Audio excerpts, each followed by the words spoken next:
High probability request sequences, an interview with preschool teacher Kelsey Caudill. How did you first learn about high probability request sequences?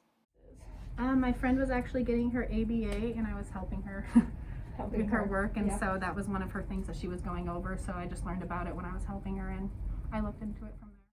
How do you use high probability request sequences in the classroom? I mostly do it for teacher choice activities, so it's a lot of the time during circle time and during like our tabletop activities. And for example, like when they come in the room, I have a little guy who loves Spider-Man. So the first thing that we do is once he goes and washes his hands, we give him a task.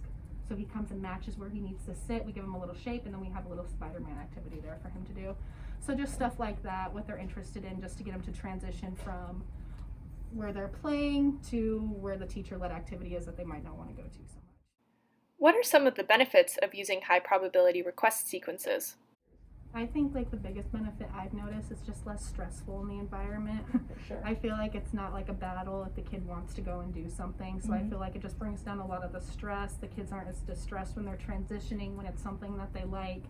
And then before you know it too, they start transitioning easier even without what the high probability option or that is. What are some behavior changes you have seen as a result of implementing high probability request sequences?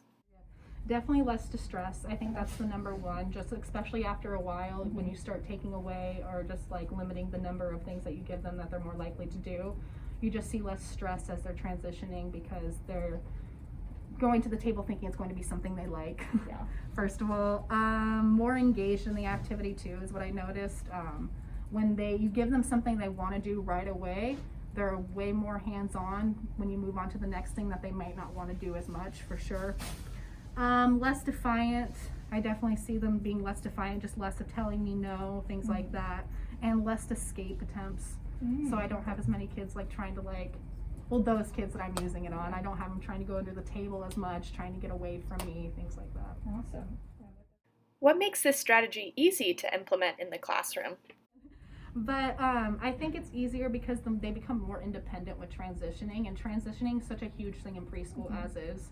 Just getting them to go from one place to the other, especially when it's from their play choice to like a teacher-led activity, is a huge thing when they're 3 and 4. So I think that has just been the best thing, is it makes it's not the easiest thing to get started, but once you get going, it's so much easier when they're more independent and they're able to do that on their own. Right. What are some challenges that come with implementing this strategy in the classroom? I think just prepping for it. I think that's being ready for it, because it definitely takes a lot more prep, getting activities and things ready that they're going to want to do. And at first, the big challenge of it is getting to know the kid, because when they first come into your room and it might be something that you're going to choose to implement, it's a little bit challenging to figure out what do they have a high probability completing. To figure out what they actually do like and what they do want to do. So I think just figuring that out and planning, getting ready for it, because actually once you get everything prepped and ready, it makes it easier. Right. Because they're more willing to do it and they're not as fussy. It's just getting everything ready. How could parents use high probability request sequences at home? I was thinking like bedtime, nap, dinner, things that they don't like, some kids don't typically love to do. Just sequencing things that they enjoy first to encourage them to move on to that. I think that's the best way to do it.